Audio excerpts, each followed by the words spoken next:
Tayo'y mag-aral ng economics, matuto ng pagkonsumo ng tama, agapan ng shortage at ang surplus, at alamin ang daloy ng ekonomiya. Microeconomics muna ang simulan upang malaman ng supply at demand, elastisidad at equilibrio, kasundo sa iisang presyo. Magkaroon na, hindi na dahil yan ang economics. Yan ang economics.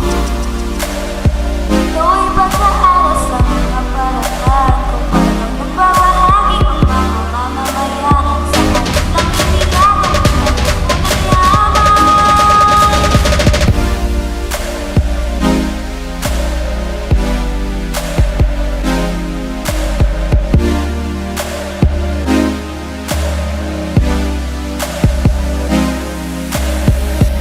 Sa mga produktong binibili mo, hindi ba alam at ang bansa'y apektado dahil may demand at supply na nagagamit sa pagkumpute dito?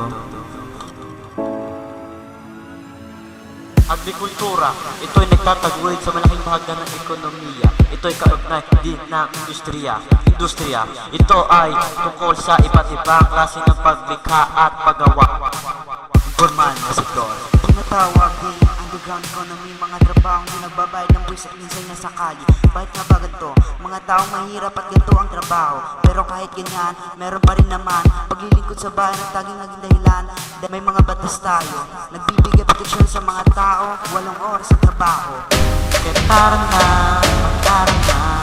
hindi na dahil yan ang economics. Yan ang economics.